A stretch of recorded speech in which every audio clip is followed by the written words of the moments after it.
बिस्मिल्लाहिर्रहमानिर्रहीम। अस्सलाम वालेकुम। एक इंतहाई दिलचस्प वाकया पेशे खिदमत है।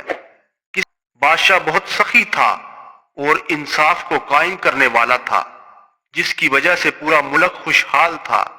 राया भी बादशाह से बहुत खुश थी। बादशाह का एक बेटा था जिसका नाम मखदूम था और वो आराम पसंद, अयाश, बिगड़ा हुआ शहजादा था। बाप की दौलत पर ऐश कर रहा था और शिकार का शौकीन था। बादशाह के महल के करीब एक हरा भरा जंगल था। जंगल में एक छोटी सी बस्ती थी जिसमें 15 से 20 लकड़ी के बने हुए मकानात थे। इन मकानों में एक मकान ऐसा भी था जो बाकी मकानों से बिल्कुल अलग था। इस मकान में दो बहन भाई रहते थे। दोनों भाई बहन इंतहाई मुत्तकी और परहेजगार थे। भाई का नाम कैस था, जो कि कम अकल, भोला और अल्लाह वाला था। हर वक्त अल्लाह की इबादत में मशगूल रहता था। वो दिन को जंगल से लकड़ियां काट कर शहर में बेच आता और अपना और अपनी बहन का पेट पालता था। इस पर अल्लाह का खास फजल था। वो लोगों के हाथ देखकर इनकी तकदीर बता देता था। इसकी बहन का नाम रोजीना था, जो नेक होने के साथ साथ इंतहाई खूबसूरत और हसीनो जमील थी। इन दोनों के वालिदैन वफात पा चुके थे। एक दिन कैस की तबीयत ठीक ना थी और जंगल से लकड़ियां काट लाने की हिम्मत ना थी, तो उसकी बहन रोजीना लकड़ियां काटने चली गई। इत्तफाक से शहजादा भी इसी रोज शिकार पर निकला था। इसकी नजर जब रोजीना पर पड़ी तो वो इस पर फरेफ्ता हो गया। शहजादे ने जब एक भोली भाली, खूबसूरत और शर्मीली लड़की देखी तो इसके दिमाग पर शैतान सवार हो गया। शहजादे ने लड़की को बुलाया और उसे कहा कि तुम इतनी खूबसूरत होकर इतनी मेहनत कर रही हो, तुम्हें तो शाही महल में होना चाहिए था। फिर शहजादे ने अपने गले से हार उतारा और रोजीना को देते हुए कहा कि ये कीमती हार ले लो और आज का दिन मेरे साथ गुजारो। ये हार इतना कीमती है कि तुम अपने लिए अच्छा घर बना सकती हो और सारी जिंदगी तुम्हें मेहनत नहीं करना पड़ेगी। रोजीना ने हार लेने से इनकार कर दिया और कुछ कहे बिना वहां से चल दी। रोजीना का ये रवैया देखकर शहजादे को गुस्सा आ गया और इसे अपनी तौहीन महसूस हुई। इसने खादमों को हुक्म दिया कि इस लड़की को उठाकर मेरे जंगल वाले घर में ले आओ। शहजादा अपने जंगल वाले घर में पहुंच गया और थोड़ी ही देर में रोजीना को शहजादे के कमरे में पहुंचा दिया गया।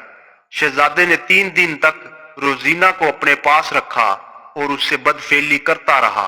उसकी इज्जत को तार तार करके वापस महल की तरफ रवाना हो गया और रोजीना को वहीं छोड़ गया। खादमों से कहा कि मेरे जाने के बाद इस लड़की को मारकर जंगली जानवरों के लिए छोड़ देना। इधर रोजीना का भाई कैस अपनी बहन को पागलों की तरह जंगल में तलाश कर रहा था। इसे डर था कि कहीं किसी जंगली जानवर ने इसे नुकसान ना पहुंचा दिया हो। तलाश करते करते आखिर इसे एक घर नजर आया जिसके बाहर घोड़े मौजूद थे। वो दौड़कर इस घर की तरफ गया तो अपनी बहन की आवाज सुनाई दी, जो कह रही थी कि मुझे मत मारो। कैस ने पत्थर उठाया और दौड़कर अंदर गया तो देखा कि 2 सिपाही तलवार तान कर खड़े हैं और रजीना को मारने ही वाले थे कि कैस ने सिपाही को पत्थर मारा, जो उसके सर में लगा। पत्थर लगने से वो सिपाही नीचे गिर गया। दूसरा सिपाही कैस की तरफ बढ़ा तो पीछे से रोजीना ने तलवार उठाकर सिपाही के पीछे से वार किया तो वो भी वहीं गिरकर मर गया। कैस अपनी बहन को जिंदा देखकर खुश हुआ, मगर इसकी ये हालत देखकर वो परेशान हो गया और पूछा, बहन तुम कहाँ थी और तुम्हारी ये हालत किसने की? तो रोजीना ने सारी बात बता दी कि किस तरह शहजादे ने इसको अगवा किया और फिर बदफेली की। भाई ने जब ये सुना तो इसकी आंखों से आंसू जारी हो गए। इसके दिल से शहजादे के लिए बद्दुआ निकली। वो अपनी बहन को लेकर घर आ गया। अभी एक जख्म भरा न था कि दूसरी परेशानी आ गई कि रोजीना हामला हो चुकी थी। उन्होंने ये घर और बस्ती छोड़ने का फैसला किया और जंगल से दूर किसी दूसरी बस्ती में चले गए और वहां रहना शुरू कर दिया। रोजीना ने 9 माह बाद एक बेटे को जन्म दिया। रोजीना और कैस ने इसकी परवरिश करना शुरू कर दी।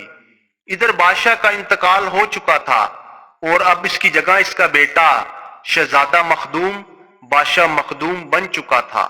بادشاہ مخدوم اپنے باپ کے بالکل برعکس تھا۔ یہ عیاش، حسن پرست اور شراب کا رسیہ تھا۔ یہ اپنی رایا کی مطلق پرواہ نہ کرتا تھا، اپنی عیاشی میں مست رہتا تھا۔ اس نے سلطنت کی خوبصورت لڑکی سے شادی کر لی۔ اس میں سے اس کے ہاں پہلی بیٹی پیدا ہوئی، پھر دوسری اور تیسری اولاد بھی بیٹی پیدا ہوئی تو بادشاہ مخدوم پریشان ہو گیا، کیونکہ اسے اب بیٹے کی ضرورت تھی۔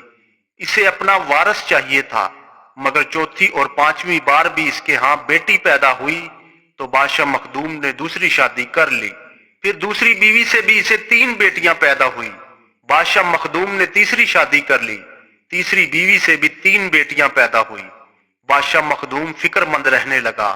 اس نے شاہی حکیموں اور طبیبوں سے مشورہ کیا اور کہا کہ جو بھی ہو مجھے ہر صورت بیٹا چاہیے۔ شاہی حکیموں نے ہر طرح کا نسخہ، ہر جڑی بوٹی کو آزما لیا، مگر بادشاہ کے ہاں ہر بار بیٹی ہی پیدا ہوتی۔ کوئی علاج، کوئی دوا، کوئی ہیلا کام نہیں کر رہا تھا۔ یوں کرتے کرتے بادشاہ نے 11 عورتوں سے شادی کر لی اور بادشاہ کو اب تک ان 11 بیویوں میں سے 50 بیٹیاں پیدا ہو چکی تھی، مگر بیٹا ایک بھی نہ پیدا ہوا تھا۔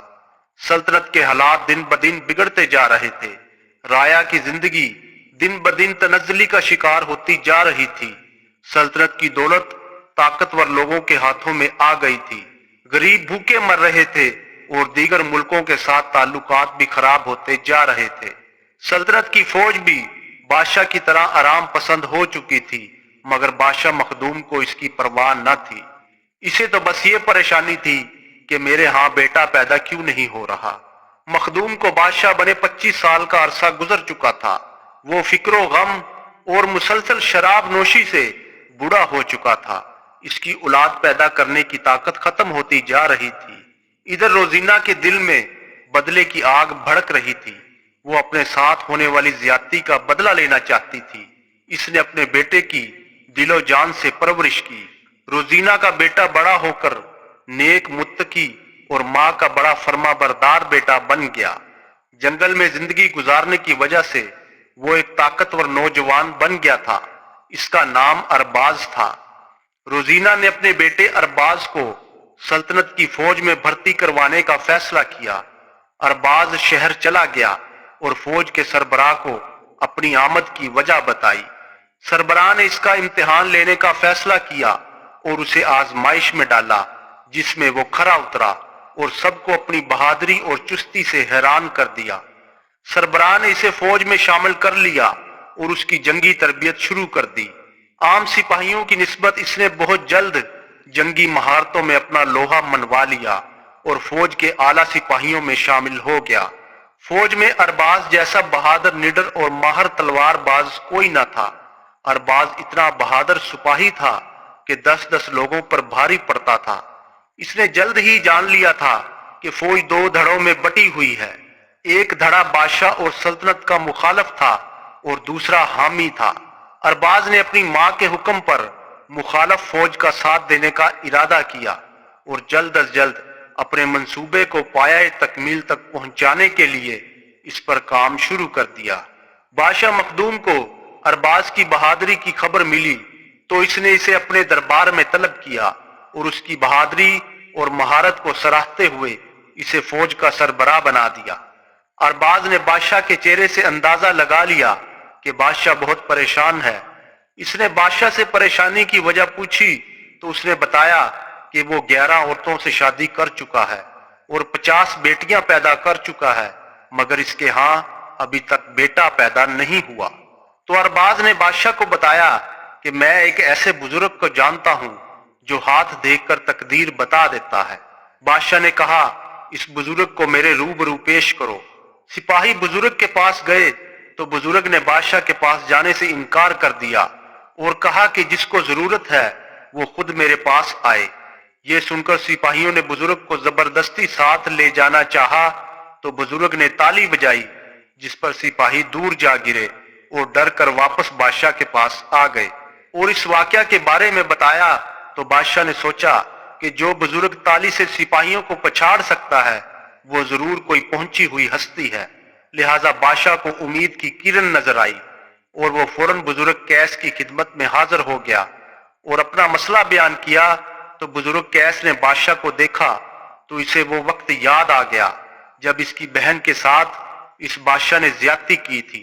कैस एक मुत्तकी, परहेजगार और इबादत गुजार इंसान था, लिहाजा इसने बादशाह को धुतकारने की बजाय इसका इस्तकबाल किया और उसका हाथ देखा और बस इतना कहा कि तेरे हाथ की लकीरें बताती हैं कि तेरा खून ही तेरे बाद तेरा जानशीन बनेगा। बादशाह ने पूछा, मेरा तो कोई बेटा पैदा ही नहीं हुआ, मेरी 11 बीवियां और 50 बेटियां हैं, लेकिन बेटा कोई नहीं।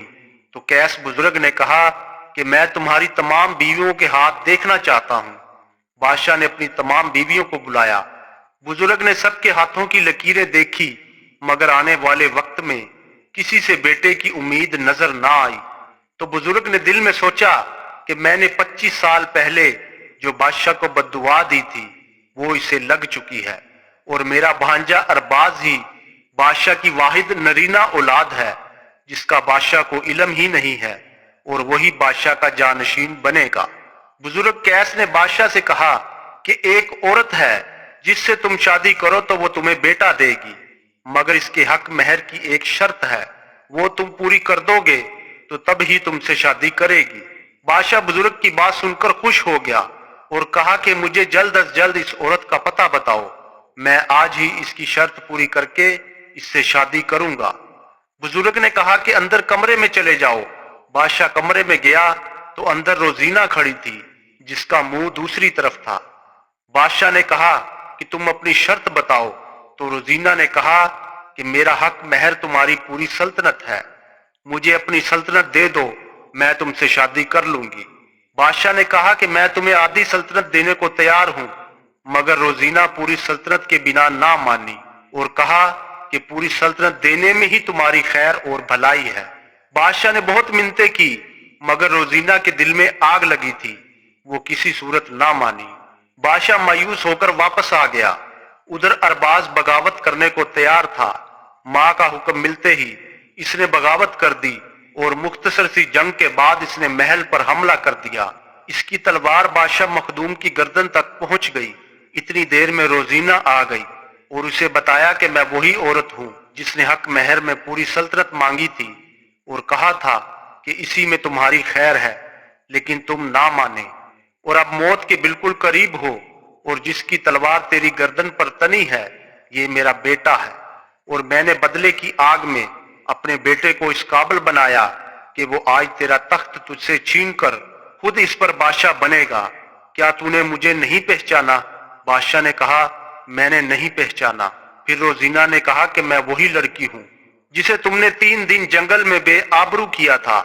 इसके बाद मैंने कभी शादी नहीं की, मगर एक मेरा बेटा पैदा हुआ जो तेरा ही खून है और तेरी गर्दन पर तलवार तान कर तेरे सामने खड़ा है। बादशाह ये सुनकर हैरान रह गया और रोजीना के पैरों में गिर गया और कहा कि मुझे माफ कर दो, मैं अपनी सारी सल्तनत हक महर में देने को तैयार हूँ। मगर रोजीना ने कहा कि इस वक्त तेरे पास मौका था और वही खैर का वक्त था, मगर तू ना माना और अब वक्त गुजर चुका है। रोजीना ने अरबाज को इशारा किया और अरबाज ने बादशाह की गर्दन उड़ा दी और फिर उसकी माँ ने उसे तख्त पर बादशाह बनाकर बिठा दिया और कुछ अरसा में ही पूरी राया और सल्तनत फिर से ताकतवर, पुरअमन और खुशहाल हो गए, क्योंकि अरबाज एक नेक, फरमाबरदार, इंसाफ पसंद और सखी बादशाह